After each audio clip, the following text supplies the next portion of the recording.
男人去超市买东西，突然看到店员竟然是自己的女儿，他气得大声质问女儿，问他这个时间不是应该在学校吗？这下女孩完全懵了，问男人你是谁啊？这时候老板走过来问发生了什么，大英说自己是女孩的爸爸。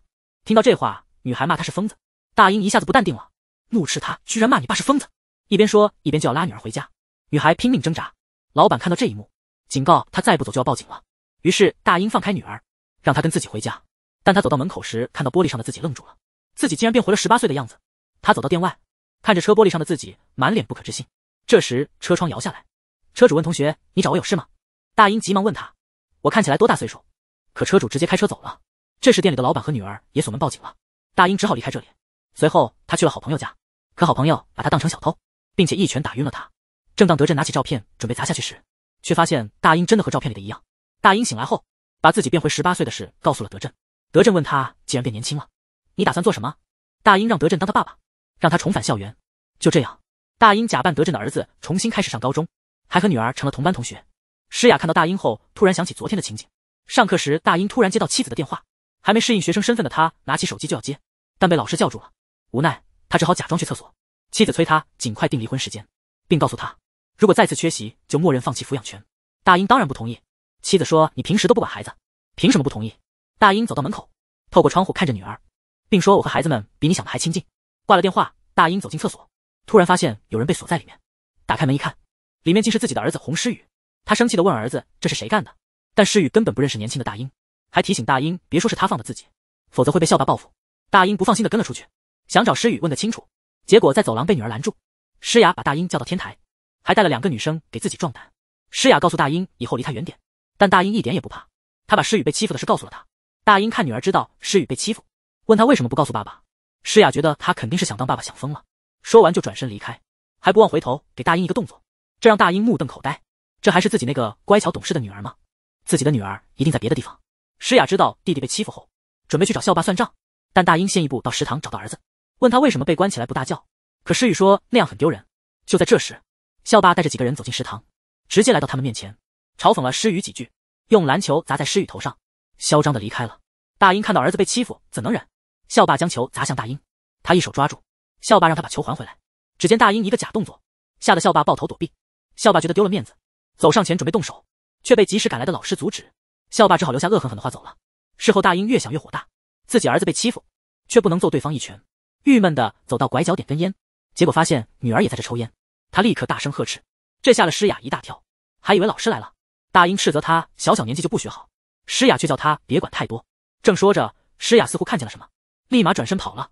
这时老师出现，给大英来了一巴掌。大英回头一看，竟是高中同学。老师也觉得他眼熟，但想不起来是谁。老师接着问这里还有谁，说如果说出来可以饶过一次。大英就把女儿供出来了，还说让老师好好教训他。看着老师打女儿的头，大英心疼的不行，一把抓住老师的手，还说用口头教育就行。老师一想觉得他说的对，转头就让班主任请家长。大英看来的是自己老婆，赶紧转过头去，生怕被妻子认出。老师问诗雅烟是哪里来的，诗雅说是妈妈那里偷的。听到这话，大英立刻不淡定了，站起来斥责他们母女居然抽烟。这时妻子看到大英，震惊不已，她站起来慢慢走向大英。大英被逼到墙角，老师见状忙阻止，说在学校这样不太好。这时郑多珍告诉女儿，她和你爸年轻时长得一模一样，因为大英想重新开始，改名叫高雨英。眼看事情快要暴露，好在德振及时赶到，谎称这是自己的儿子。多珍很疑惑，为什么德振的儿子和大英年轻时一样？这时老师让他们快回去上课，两人这才离开。晚上，多珍因为和大英离婚的事很烦恼，闺蜜约她出来玩，刚好遇到高中同学，那男人一直暗恋多珍，约会结束还主动提出送她回家，没等多珍拒绝，男人就兴奋地跑去开车。多珍和闺蜜从店里出来，闺蜜看她心情不佳，就提议让她闭眼向前走，数到10再睁眼，看到的第一个男人就去谈恋爱。多珍闭眼开始走，这时她想起生活的苦涩，丈夫天天喝酒抽烟，两人正走向离婚的边缘，工作上又被年轻人挤兑。闺蜜这时接了个电话，多珍没意识到自己走到路边，正要被车撞时，一只手突然拉住了她，睁眼一看，原来是大英。这一幕太让人感慨。就在这时，那男人开车赶来，这男人也是大英的高中同学，还是他现在的老师。老师说要送多珍回家，大英怎么能同意？急忙说自己一个学生回家不安全，让老师也送自己一程。老师也不好拒绝。第二天，多珍像平常一样锻炼，突然想到昨天的情景，急忙回家，拿出大英年轻时的照片，看着手中的照片，再想到现在的高雨英，多珍似乎明白了一切。气冲冲的来到德振家，质问他是不是洪大英。大英被吓一跳，难道已经被认出来了？原来多真没认出他，反而以为他是洪大英的私生子，还拿出大英年轻时的照片比对。德振急忙解释，他妈妈和洪大英长得很像。多真不信，拿出手机就准备给大英打电话，而此时大英的手机正好在口袋里。这下大英慌了个半死，德振急忙催大英说：“你得快点，要迟到了。”大英赶紧离开，出来接了电话。多真问他高宇英是不是你儿子，大英却说高宇英是德振的儿子，但他俩长得一模一样。多真根本就不信，看大英不吭声。这时多真突然想到，难道高宇英是这俩人的儿子？多真越想越觉得恐怖。这时大英解释说，高宇英的妈妈只是跟我长得像，这样就混过去了。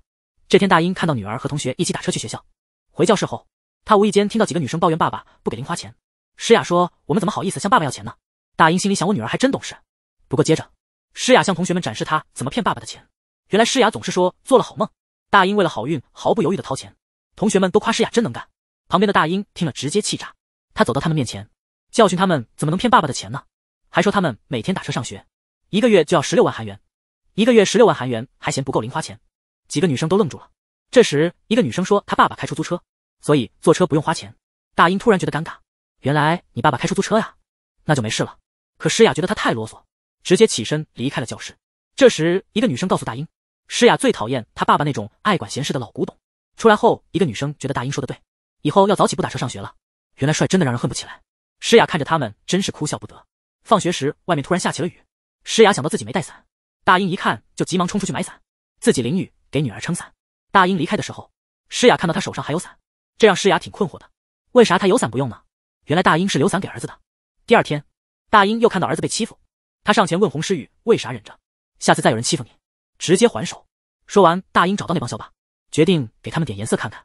消息一出，整个学校都知道了。诗雅听说也赶紧去看。操场上，他们决定打篮球决胜负，2人一组。如果大英赢了，巨子成就不再欺负洪诗雨；如果巨子成赢了，大英就得挨打。但巨子成不知道的是，大英篮球打得好极了，很快大英队就赢了比赛。洪诗雨在比赛中找回了自信，巨子成只好带人灰溜溜的走了。但大英没想到的是，输了的巨子成把气撒在了诗雅身上。大英正要上前教训他，却见巨子成被人一拳打倒，原来是暗恋诗雅的徐志浩。巨子成刚要反击，却被对方一脚踢飞，两人滚成一团打了起来。徐志浩被打倒在地，这时巨子成踩断拖把，拿起木棍就要动死手，却被大英一把抓住。巨子成挣扎2下，还是没挣脱。这时徐志浩突然站起来，把巨子成扑倒在走廊。老师及时赶到，阻止了他们。随后两人被带到办公室教育了一顿。从办公室出来后，巨子成在楼道碰到诗雅，诗雅二话不说就给了他一拳，临走还警告他别再欺负洪诗雨了。采访时突然被人泼了水，在场的大家都傻眼了，大家都不知道该怎么办。女人却笑着说，这天气这么热，弄湿了反而凉快，巧妙地化解了这尴尬局面。原来多真高中时就当播音员，她梦想成为电视台主播，终于到了这一天。多真通过了面试，她和闺蜜高兴地拥抱，同时大英也听到了妻子的好消息，兴奋地在走廊跳起舞来。路过的同学笑了，诗雨正好路过，拿书遮脸，假装不认识，但大英拦下他，非要请他吃饭。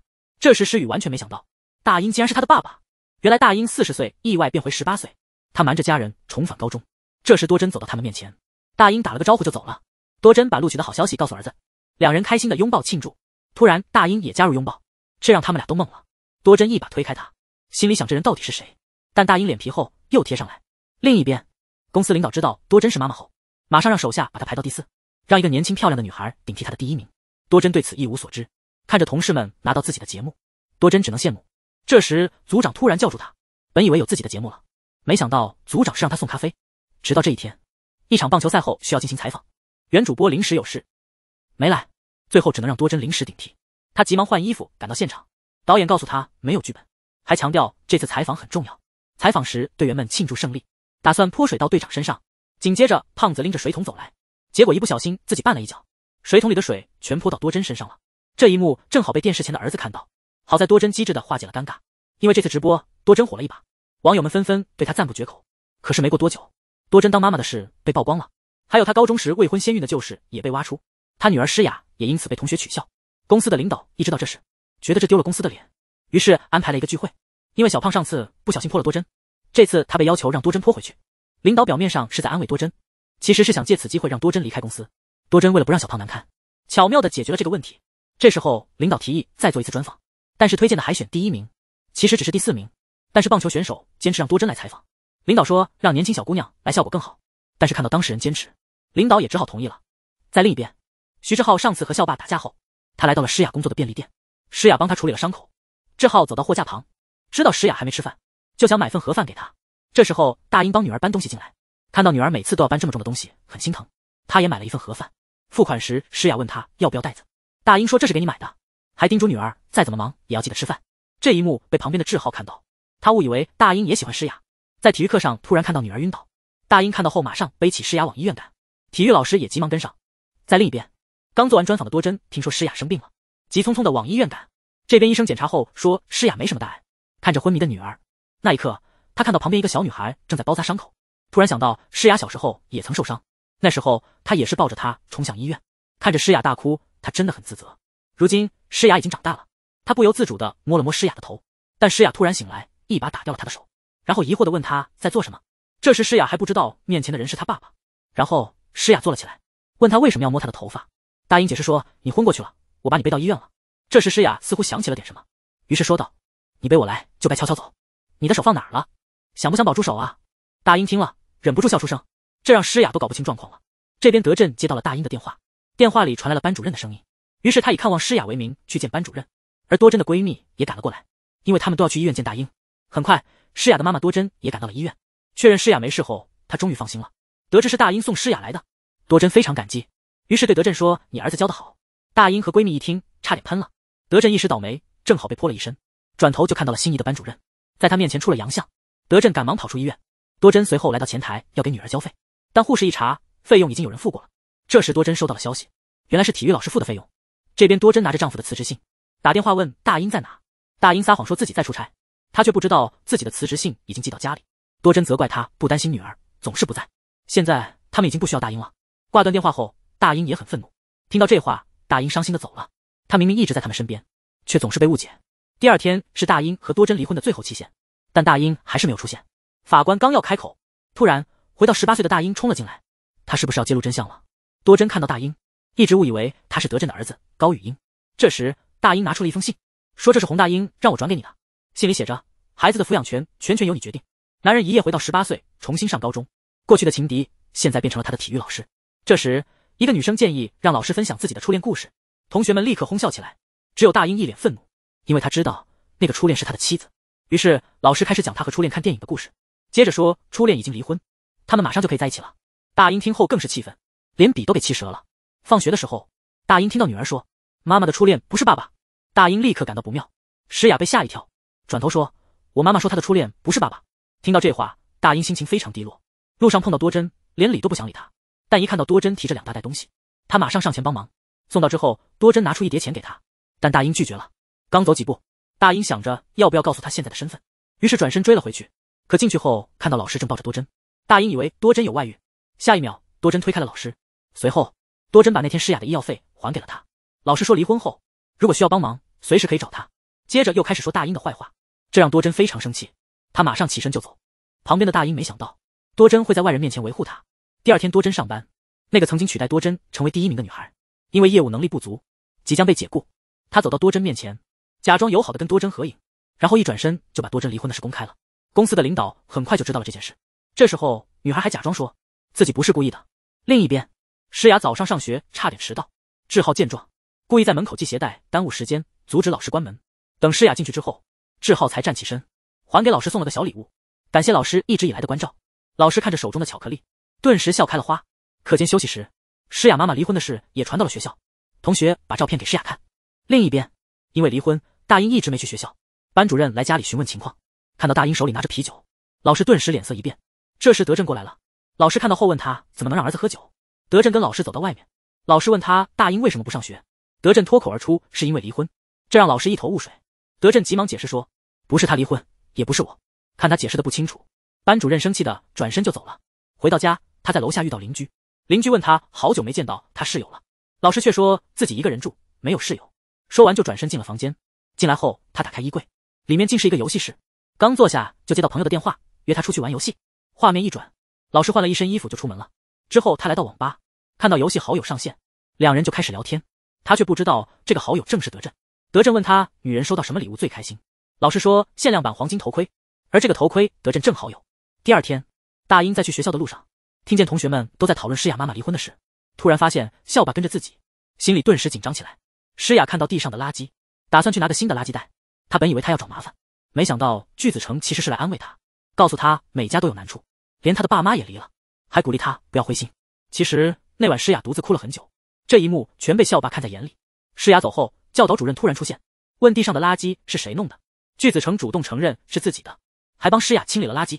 这一幕也被不远处的大英看到，这让大英对巨子成改观了，因为此时的妻子并不知道眼前的人就是自己的丈夫。于是他们打了个招呼之后就转身离开，可没走几步就扭到了脚。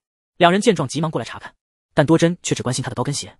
这时志勋建议送他去医院，大英看着别的男人扶自己的老婆，心里无比难过。幸好医生检查后说多珍没什么大碍。此时的大英在外面帮多珍修鞋，还顺便买了一双拖鞋，而另一边的志勋给多珍买了一双运动鞋。当大英到医院时，正好看到志勋在帮多珍穿鞋。大英把修好的高跟鞋还给了多珍，但拖鞋却没拿出来。随后大英来到德镇的公司，德镇把志勋的签名递给他。大英看着手中的签名很是生气，直接把衣服扔在地上，两人随即吵了起来。另一边，多珍的闺蜜艾琳抱怨工作太多，突然拖鞋坏了，差点摔倒，好在大英及时冲过来接住了她。随后大英把刚买的拖鞋送给了她。艾琳一直对大英有好感，这下更加心动了，穿着拖鞋傻笑个不停。次日清晨，大英带着儿子回到了家，此刻他却扮演着儿子同学的角色。大英发现厨房的碗还没洗，便让诗雨先去完成作业，自己则开始洗碗。就在这时，诗雅带着同学回家，诗雅看到他后目瞪口呆，好奇地问他在做什么。旁边的女同学却赞叹大英真是个照顾家庭的好男人。大英关心地问诗雅吃过饭了没，诗雅却冷冷回应关你什么事啊，你算我爸呀。他哪知道眼前的人真的是他爸，但大英却没法解释。正当此时，丈母娘突然打来电话，他赶紧跑到卫生间接电话。丈母娘追问他的位置，大英撒谎说自己在出差。丈母娘又问起为什么要和多珍离婚，大英赶紧道歉，挂了电话。刚从卫生间出来，就看到丈母娘出现在家里，大英被吓了一大跳，赶紧捂住脸，生怕被认出。丈母娘觉得他很眼熟，却暂时想不起来。大英赶紧找机会溜走。第二天，艾琳穿着大英送的拖鞋，回想起昨天的场景，便打电话约多珍晚上见面。在另一边，崔老师看到慧仁老师下班，便提出开车送他回家，但慧仁婉拒了他。当慧仁走出来时，又碰到了德镇，德镇也提出送他回家。慧仁看到不远处的加长轿车，毫不犹豫地拒绝了他。德镇邀请慧仁和他约会，慧仁却说自己已有男友，说完便转身离开。慧仁刚走，崔老师叫住德镇，然后问他为何和慧仁在一起，这让德镇吓了一跳。但崔老师随即补充，他和慧仁老师正在交往，这可是个秘密，我只跟你说哦。到了晚上，艾琳跟多珍说她有个40岁的朋友喜欢上了个高中生。这时多珍的手机响了，她走出去接电话，艾琳羞得趴在桌子上。就在这时，大英恰好也来这家店找德镇。德镇告诉他，慧仁老师的男友竟然是崔老师。旁边的艾琳听到了洪大英这3个字，就走到他们面前。大英和德镇立刻站了起来，慌乱中大英喊出了艾琳的名字，但艾琳从没告诉过他们自己的名字，这让艾琳更加确信他就是洪大英。这时多珍回来了，多珍说自己得先走了，但艾琳叫住了他，打算把这个秘密告诉他。女孩上学迟到了，没想到那个曾经欺负他弟弟的校霸，竟然故意也站在校门口和他一起迟到。很快，迟到的学生就被罚去跑步。就在这时，徐志浩也加入了进来，并从诗雅那里接过书包帮他背起来。诗雅问他为什么在这里，你不是没迟到吗？但徐志浩说自己在做义工。这时老师催促他们快点跑，诗雅见状赶紧加速。子成也把自己的书包扔给了志浩，但志浩直接把他的书包扔在地上。下课时，诗雅的笔袋落在了座位上，志浩看到后拿起笔袋想给诗雅送去，子成也同时抓住了笔袋，两个男生都不肯松手。就在这时，诗雅回来了，看着他们的样子，从他们手中拿过笔袋就走了。另一边，当初艾琳偶然发现了大英的真实身份，她本来想告诉多珍这个消息，但太激动了，比划了半天也说不出话来。多珍急着离开，让艾琳下次再说。多珍走后，德镇谎称刚刚在和洪大英打电话，但艾琳根本不相信。他拿出手机拨通了洪大英的电话，看到桌上的电话响起，这下终于确认了大英的身份。大英拜托艾琳别把这秘密告诉多珍。这时艾琳真是气坏了，因为她喜欢的人竟是闺蜜的老公。转身她就这么走了。喝多了的她终于把事情说给了崔老师。此刻大英和诗雨正在试对，崔老师望着场上的大英，回想起年轻时的他，记起艾琳曾说高语音是洪大英。很快大英和诗雨都通过了测试，只需家长面谈，他们就能正式加入。大英看到女儿在门口，便向诗雅挥手示意，诗雅装作没看见，但志浩和子成却都看到了，两人误把大英当成情敌。放学时，诗雨对大英说，他不知道怎么进行家长面谈。大英对他说，让他把打篮球的事告诉父母。回家的路上，偶遇多珍和艾琳，多珍告诉大英他都知道了。大英以为艾琳把他变年轻的事告诉了多珍，所以他担心多珍会生气，提出想单独和他谈谈。但多珍说，你和诗雨打篮球，我干嘛要生气？原来艾琳没把变年轻的事告诉多珍，大英对艾琳感激不尽。家长面谈那天，崔老师把多珍约到了酒吧，刚坐下，几个男人就开始调戏多珍，还让多珍替他们倒酒。多珍受不了，打算离开，但崔老师拦住了他，递给他一个账户让他汇款。原来崔老师借教练的名义向家长索贿，他对多珍说，如果不给钱，诗雨就无法参赛，你就是毁了儿子的梦想。不久后，德振以大英爸爸的身份也到了酒吧，崔老师也给了德振一个账户，这让德振气得不行，留下纸条就走了。回家后，他把崔老师索贿的事告诉了大英。第二天，大英和崔老师在走廊偶遇。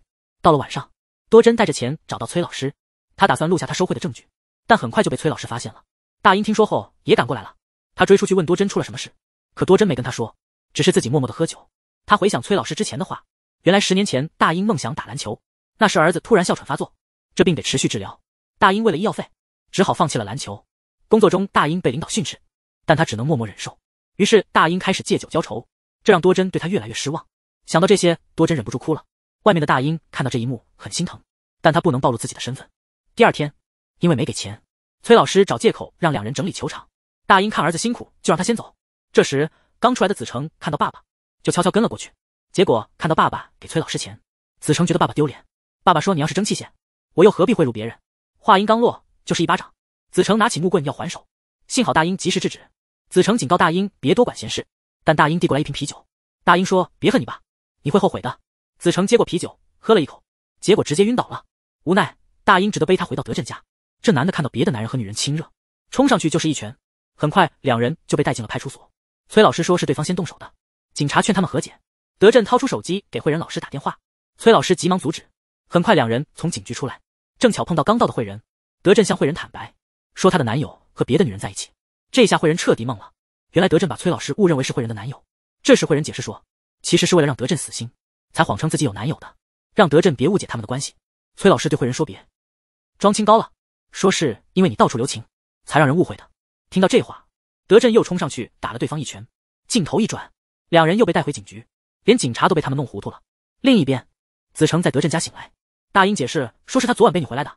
此时崔老师找到多珍，他警告多珍，如果不给钱，他儿子就不能再比赛了，让多珍尽快准备好钱。于是多珍决定召集所有篮球家长，准备去举报崔老师，但家长们都怕麻烦，没人敢站出来。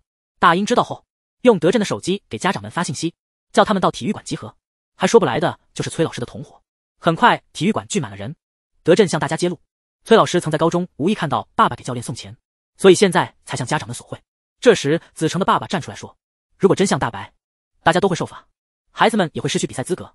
多珍说，我们或许不是最好的父母，但至少不能让孩子羞愧。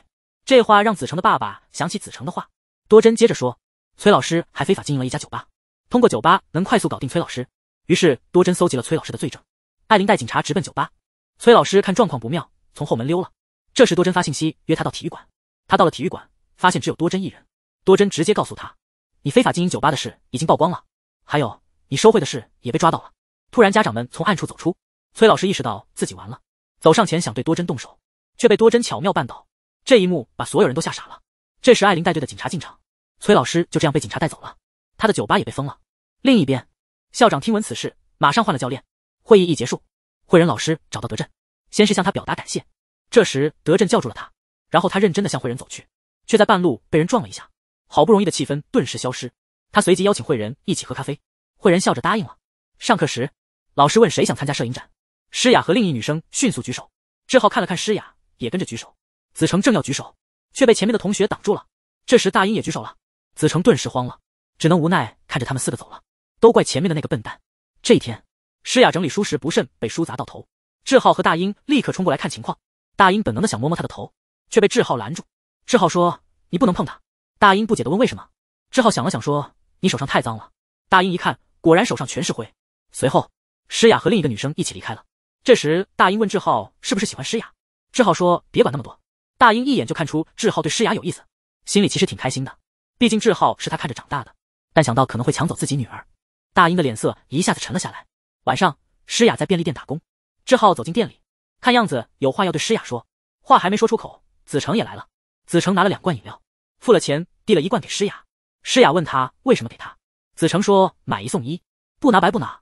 诗雅没吭声，旁边的志浩拿起饮料就喝了，这让子成气得不行。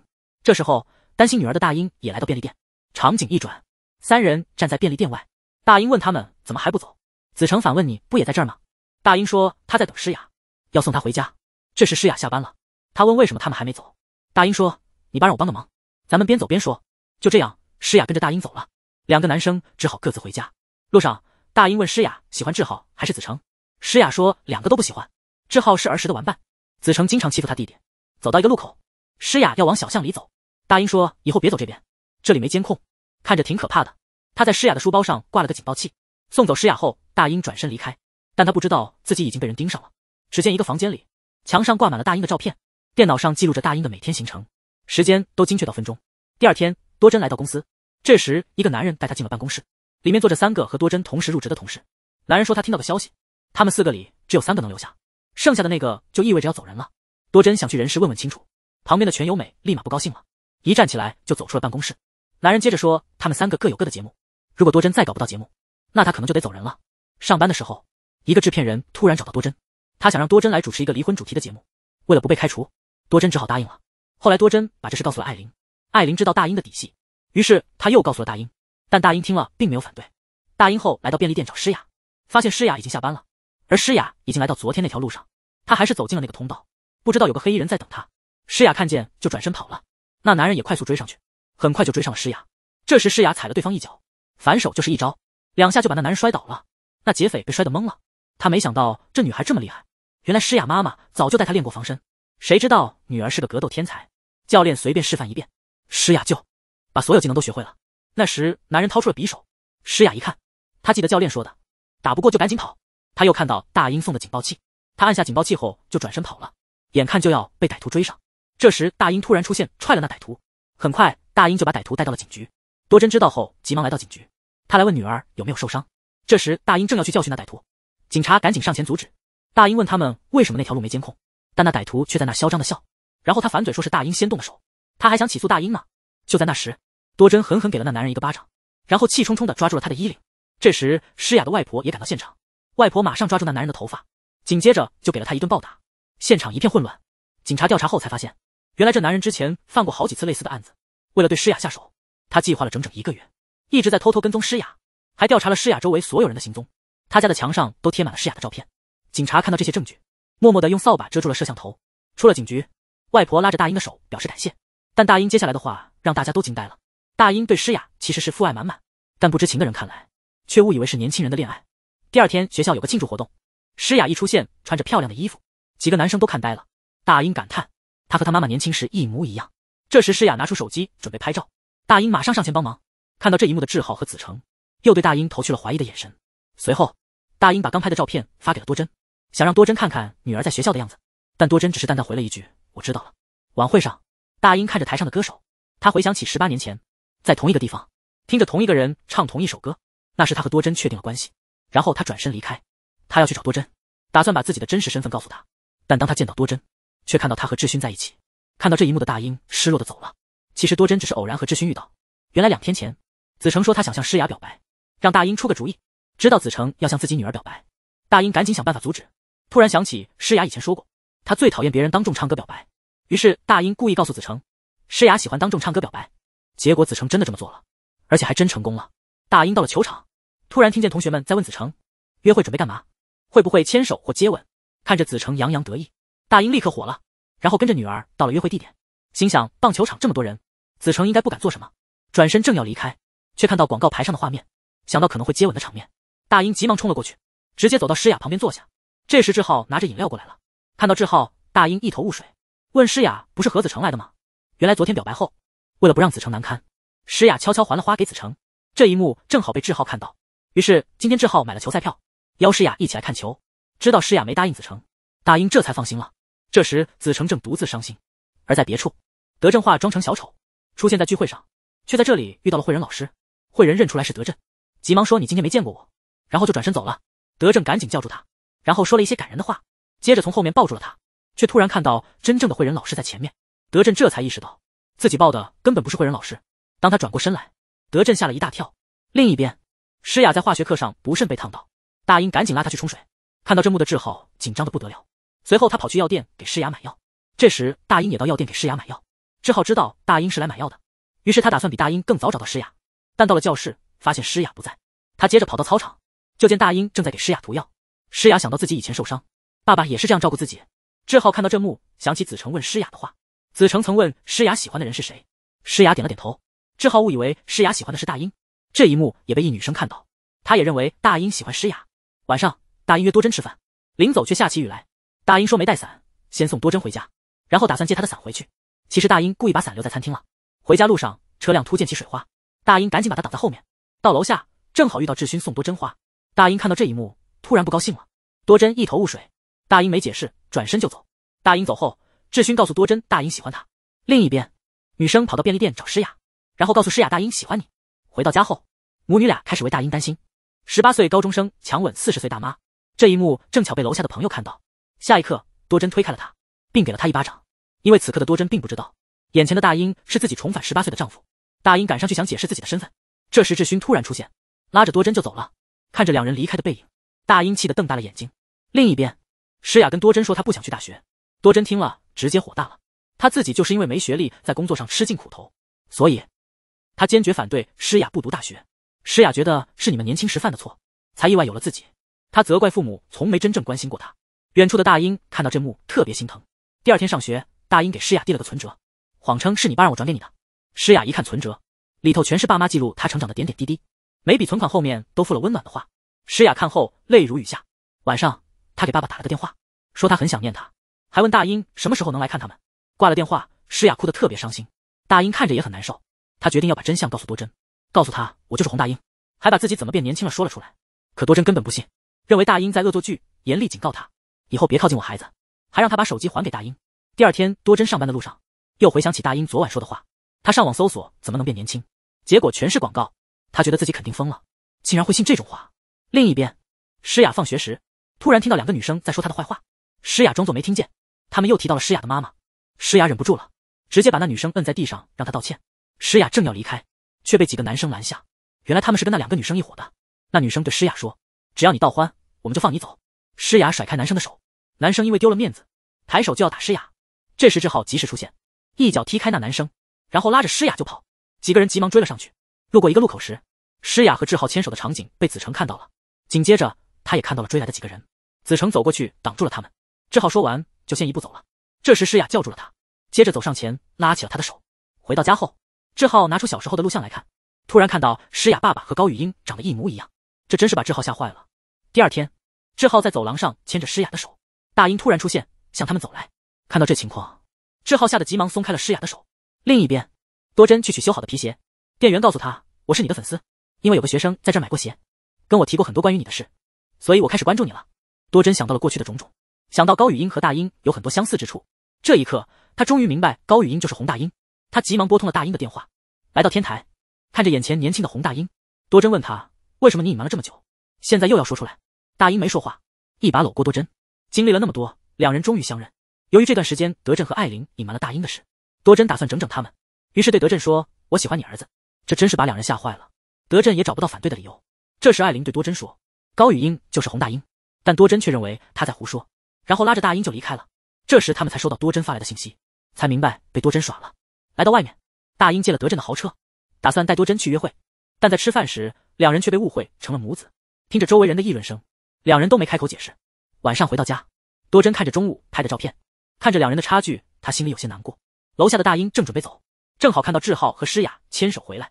志浩看到大英，急忙松开了手，但诗雅又牵起了志浩的手，然后告诉大英他们正在交往。离开时，大英突然接到一个电话，电话里的人问他是不是洪诗雅的父亲洪大英。大英回答说是，可接下来对方就没了声音。这时大英突然想到，这部手机是高雨英用的手机，一转头，原来电话是志浩打的。这时志浩也确认了洪大英的身份。第二天，学校告诉大英，他和诗雨被国家队录取。诗雨听后非常高兴，可大英却高兴不起来。诗雨给爸爸打电话，希望爸爸能来看他的比赛。大英躲在一旁接起了电话，不知道该怎么解释。晚上大英找到多珍，告诉他自己无论如何都会想办法变回去。多珍问，那你的篮球梦怎么办？大英说，对我来说你和孩子们比梦想更重要。听到这话，多珍觉得是自己毁掉了大英的梦想。曾经的大英就是为了自己和孩子放弃了梦想，而现在机会摆在眼前，大英依旧选择了放弃。随后大英来到当初变年轻的地方，想用同样的方式变回去，但他失败了。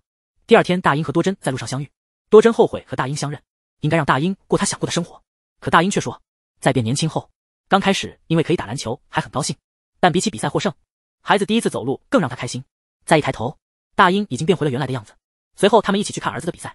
诗雨看到爸爸来了，告诉队友们，这是爸爸第一次来看他的比赛，所以我们一定要赢。经过他们的努力，终于在最后一刻赢得了比赛。大英紧紧抱住儿子。晚上诗雅被上次的那个女孩欺负，对方还叫来了家长。就在诗雅被对方训诫时，大英及时出现替女儿解围，最后还让对方给诗雅道歉。当对方走后，诗雅抱住爸爸，责怪他为什么不早点来。大英告诉孩子们将会和多珍复婚，两个孩子高兴地哭了起来。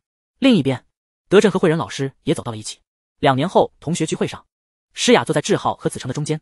这时志浩拿出花送给诗雅，子成见状嘲笑他说诗雅不喜欢这样的，可诗雅却说原来你还记得我们的800天纪念日啊。子成见状拿起啤酒就喝了起来，随后就醉了过去。这时有同学说起了高雨英，诗雅说高雨英当时为什么会突然离开，直到现在他还不知道高雨英就是洪大英。而此时的大英开了一家篮球俱乐部，如果一切都能如同电影结局般结束，那我们的人生将会是幸福的结局。